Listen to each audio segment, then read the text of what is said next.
समारोह में शामिल क्रांतिकारी साथियों, माताओं, बहनों, भाइयों, आज देश ऐसी स्थिति में पहुंच गया है जहां अब उसे बचाने का कोई रास्ता नहीं। आज़ादी के 78 साल बाद क्या सपने देखे गए थे आज़ादी के समय कि अंग्रेज़ भाग गए तो देश माला माल हो जाएगा, देश सुखी हो जाएगा, सारी समस्याओं की जड़ अंग्रेज़ है। अंग्रेज़ चले गए तो बाबा साहब डॉक्टर अम्बेडकर ने जब संविधान सौंपा भारत को तो एक चेतावनी दी थी कि अगर बहुत जल्दी सामाजिक बराबरी और आर्थिक बराबरी नहीं लाई गई तो बड़ी कुर्बानी से बना ये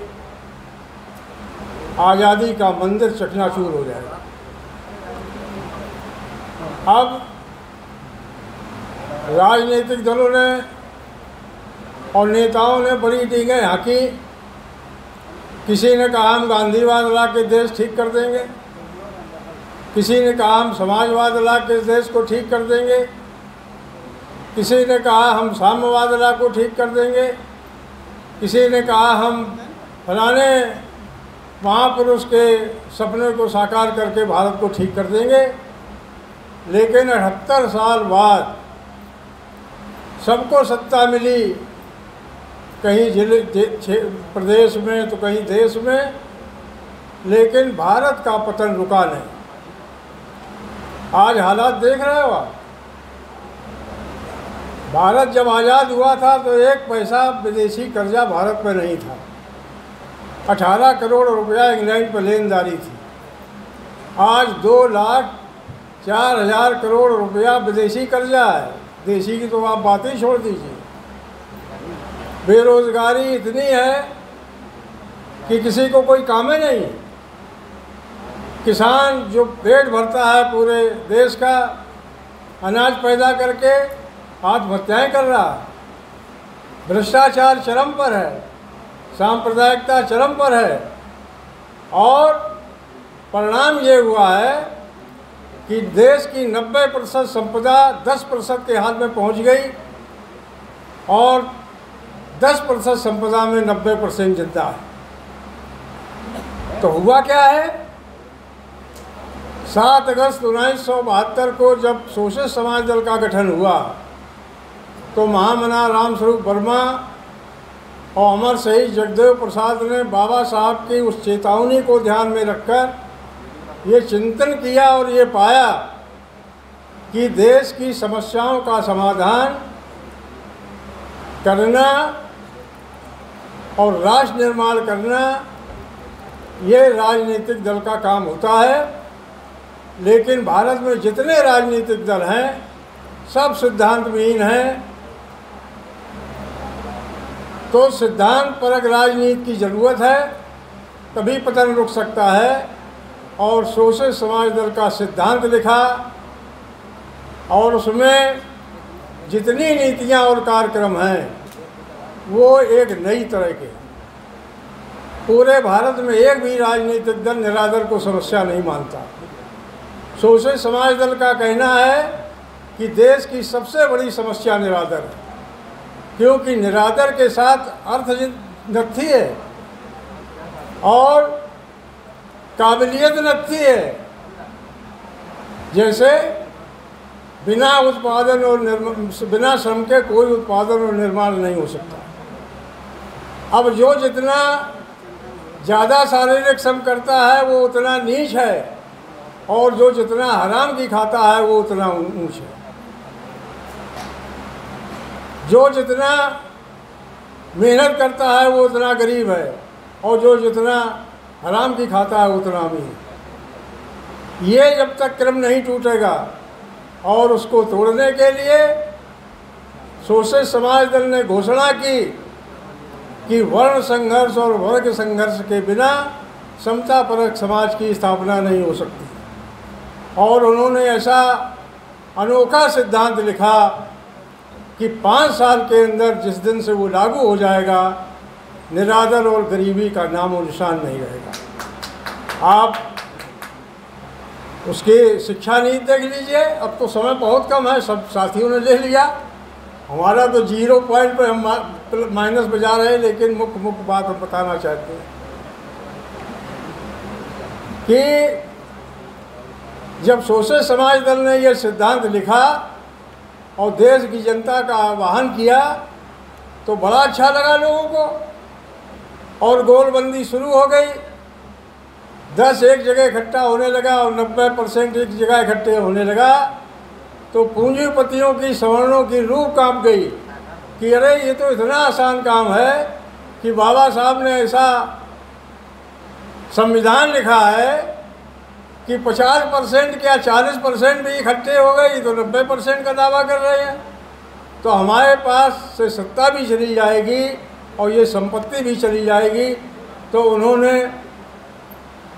तिकड़म लगाना शुरू किया, जगदेव बाबू की हत्या कराई और नकली दलित पिछड़े नेता पैदा किए और उनको आगे करके कहा कि काम तो ये है लेकिन ये देर में होगा, फलाने नेता जल्दी कर देंगे, ढिकाने नेता जल्दी कर देंगे, और सवर्णों ने उनको आगे करके मुख्यमंत्री तक बनाया। इस तरह से जातिवाद के सहारे पूरे मुल्क में शोषितों का की गोलबंदी नहीं होने दी और पूरी राजनीति 3 तरह से चलाई गई, एक पूंजीवाद के सहारे, एक जातिवाद के सहारे और एक संप्रदायवाद के सहारे। ये तीनों शक्तियाँ जनतंत्र की दुश्मन हैं, पूरी दुनिया में मानी गई हैं, और भारत में ये तीनों एक जगह हो गई। अब मज़ा तो बहुत आया लोगों, मंदिर बना लो, मस्जिद ढूंढ लो, लेकिन बहुत आप बारीकी से सोचिए कि इस देश के मुसलमान, इस देश के पिछड़े, इस देश के दलित उत्पादन और निर्माण करते हैं, इनको सबसे ज़्यादा इज्जत मिलनी चाहिए। तो हरामखोरों ने इनको बंटवारा कर दिया और इन पर सवारी गांठ ली, और ऐसी सवारी गांठी है कि आज पूरे देश को तोड़ने पर आमादा है। और पूरा इतिहास ये भारत का बताता है कि जब जब ब्राह्मणवाद इस देश में पनपा है, देश टूट गया है, गरीब हो गया है, जर्जर हो गया है, गुलाम हो गया है। और मानववाद जब जब पनपा है, चाहे वो मौर्य काल हो, सोने की चिड़िया कहा गया, चाहे वो मुग़ल काल हो जो सीमाएं जिसकी बढ़ी, अंग्रेज काल हो जहाँ समृद्धि बढ़ी, लेकिन जैसे ही ब्राह्मणवाद लागू हो गया भारत में, भारत की बर्बादी शुरू हो गई। और आज बर्बादी इतनी है कि भारत का दुनिया में कोई दोस्त नहीं है। भारत श्रीलंका से पीछे हो गया, बांग्लादेश से पीछे हो गया, नेपाल से पीछे हो गया, पाकिस्तान से पीछे हो गया, भूटान से पीछे हो गया, कहाँ और जाना चाहते हो। लेकिन पूरा मीडिया जो ब्राह्मणवादी है, विश्व गुरु बन रहा है भारत। भारत की अर्थव्यवस्था $5 ट्रिलियन की हो रही है। अरे विदेशी कर्जा तो खोपड़ी तुम्हारा खाए है, और अब पूरी कोशिश है भाजपा सरकार की कि 200 लाख करोड़ रुपया फिर ये कर्जा लेने जा रहा है। अब ये इतनी हाँकते हैं। अब ये कश्मीर का अभी कल 4 दिन का पहले का किस्सा है। अरे साहब मुसलमान जात पूछ, धर्म पूछ जात नहीं, धर्म पूछ मारा। अरे भाई ये बताओ बचाया किसने? अगर वहाँ मुसलमान इनको शरण नहीं देते, अगर मुसलमान इनको लाद के अस्पताल नहीं ले जाते, मुसलमान अगर इनको एयरपोर्ट तक नहीं ले जाते, तो बहुत हत्याएं होती। उसका एहसान फरामोशी इतना, ब्राह्मणवाद तो कोई एहसान किसी का मानता नहीं। और पूछो कि भाजपा वहाँ सरकार बनाने जा रही थी, एक भी भाजपाई आया इनको बचाने? पूरे विश्व की सबसे बड़ी पार्टी है, सबसे बड़ा संगठन आरएसएस है, जो दावा करता है कि हम सेना का स्थान ले सकते हैं, एक भी आदमी दिखाई पड़ा? अरे ये ब्राह्मणवादी लोग, ये ब्राह्मणवाद कभी लड़ा ही नहीं कि दुनिया में। भारत में बुद्ध धर्म से लड़ा, उसको ख़त्म कर दिया, और जब गुलाम हो गया तो अपनी औरतें सब सौंप दी ऊंची जात वालों ने, इसीलिए कि हराम की हमको मिलती रहे और मुग़लों की ग़ुलामी की, अंग्रेज़ों की ग़ुलामी की, और जब भारत आज़ाद हो गया तो अब फिर 90% को ग़ुलाम बनाना चाहते हैं। अब दो ही रास्ते भारत में हैं, और अभी तक सच को कायम रखने के लिए हम लोगों ने पूरा जीवन लगाया है, और अब ऐसा मौका आया है कि अब कोई रास्ता नहीं।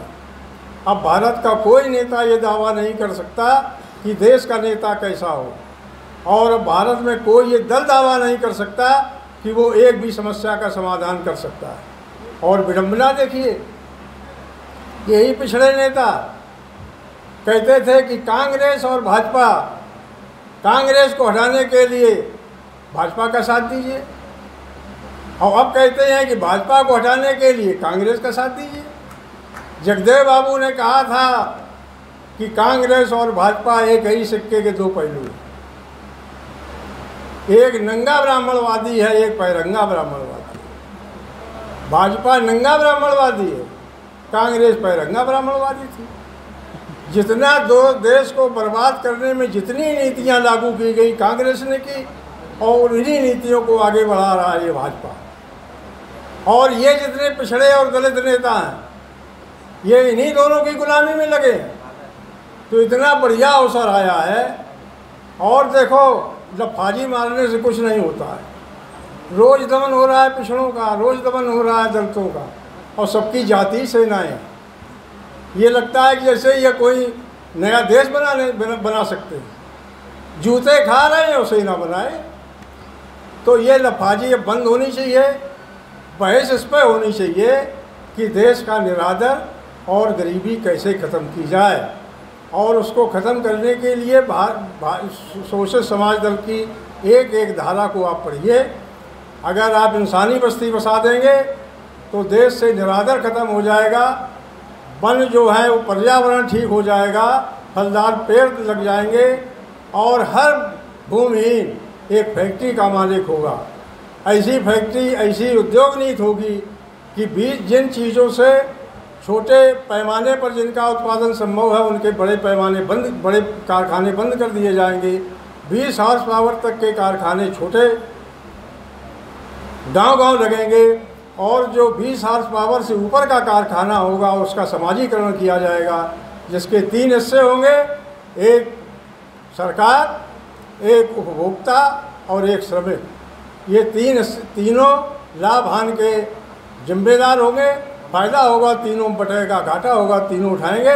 इस तरह से तालाबंदी ख़त्म हो जाएगी, हड़ताल ख़त्म हो जाएगी, और जो क्वालिटी निर्माण है वो बढ़ेगा। अब भारत में क्या है, कच्चा माल बहुत है, ये किसान कच्चा माल पैदा करता है, लेकिन आलू इसका औने पौने पूंजीपत खरीद कर शहर लाता है, वहाँ आलू की चिप्स बनाता है। अरे भाई, छोटी मशीन दे दो, थोड़ी सी ट्रेनिंग दे दो, वही किसान आलू पैदा करता है, वही चिप्स बना देगा, और निर्धारित दाम पर सरकार खरीद ले, उपभोक्ता को भी सस्ता मिलेगा। ये टमाटर है, ये 2 रुपये 1 रुपये किलो बिकता है, और पूंजी पर ले आता है, यहाँ चटनी बनाता है, सास जिसको कहते हैं। अरे ये किसान काहे नहीं बना सकता है गांव में? तो जितनी कृषि उपज है, मटर कैनिंग है, हरा मटर को डिब्बे में बंद करना है, गैस निकालना है, पूंजी पर लेके नाप शनाप काम करता है। तो जितना ये कच्चा माल है, अगर ये गांव में पक्का होने लगे छोटी छोटी मशीनों से, तो गांव की बेरोजगारी ख़त्म हो जाए, किसान माला माल हो जाए, मजदूर माला माल हो जाए, कोई बेकार ना रहे।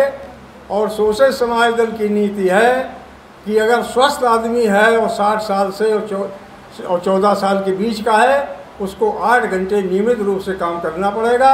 ये जितने साधु बाबा हैं, जितने ये पंडित बाबा हैं, जितने ठाकुर बाबा, सबको 8 घंटे काम करना पड़ेगा, तब देश तरक्की करेगा, तब देश से निरादर और गरीबी मिटेगी।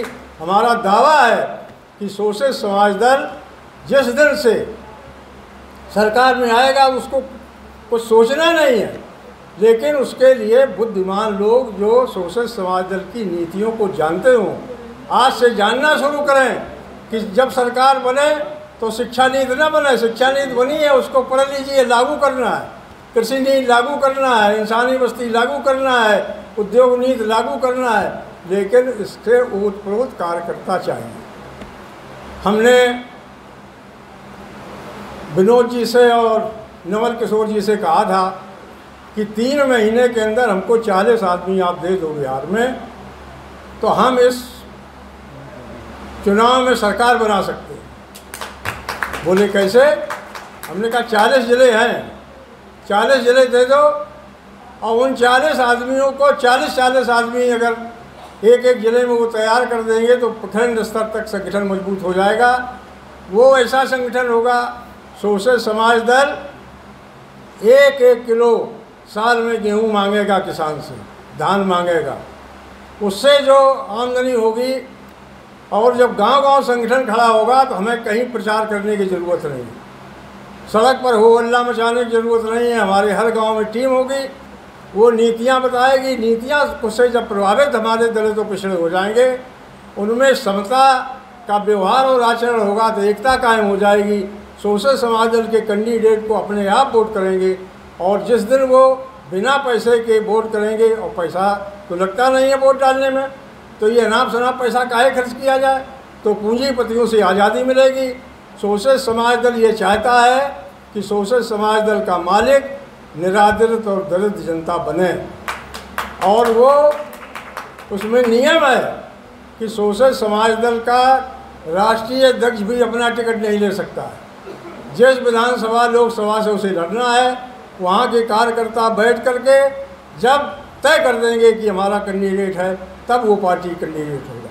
इतना बढ़िया जनतंत्र है। अरे आओ इसमें। अरे वहाँ इन पार्टियों में क्या रखा है जो टिकट 5-5 करोड़ में टिकट बेचते हैं। अरे वो 5 करोड़ का टिकट कौन लेगा? जो या तो अपराधी होगा, या बहुत बड़ा शोषक होगा, या बहुत बड़ा कर्जदार होगा, और फिर वो चुनाव में खर्च करेगा तो जनता का काम करेगा, वो भ्रष्टाचार जीवन भर करेगा। तो ये जो गलत राजनीति चल रही है, जो किसान और मजदूर के खिलाफ राजनीति चल रही है, उसके लिए ये विकल्प है। लेकिन एक समस्या होती है कि बिना प्यासे को अगर आप पानी पिलाओ तो उसका मज़े नहीं आता, उसको न पीता है। अब इस समय देश की ऐसी स्थिति है कि अब जनता को प्यास लगी। अब जनता के दिमाग में यह है कि बहुत बेवकूफ़ बनाया नेताओं ने, और सब नेता और सब पार्टियां एक सी, कोई इनमें फ़र्क नहीं है। एक भी समस्या का ये समाधान नहीं कर पाए, सिवाय झूठ बोलने के अलावा इनके पास कोई और चारा नहीं है। ये जात से लड़ रही है। वर्मा जी से लोगों ने एक बार कहा था कि साहब जातियों को जोड़ा है। वर्मा जी ने कहा जात बनी ऐसी ब्राह्मण ने बनाई, जोड़ नहीं सकती। कि कैसे? वर्मा जी ने कहा जात जोड़ना मेढक तौल के बराबर है। आप एक जबई भर के मेढक लाइए और एक उंजली तौल में रखेंगे तराजू में, और दूसरी लेने जाएंगे तो आधे भाग जाएंगे। तो जो जात चलाता है उसकी समकक्ष जातियाँ उसका दुश्मन बन जाती हैं। आप देख लो व्यवहार में। तो अब देश ऐसी स्थिति में पहुंच गया है कि अब समाज को प्यास है। लेकिन सोशलिस्ट समाज दल की नीतियों से जो ओत प्रोत रही हैं, महामना बुद्ध ने कहा था कि दिए से दिया जलाओ, लेकिन बुझा दिया बुझे दिए को नहीं जला सकता। दूसरे दिए को जलाने के लिए एक दिए को जलना पड़ेगा। जब वो प्रकाशमान हो जाएगा तभी तो दूसरे बुझे में जलाएगा, तो वो प्रकाशमान हो जाएगा। तो ये इतना आसान राजनीति है कि जो जातिवादी दलों से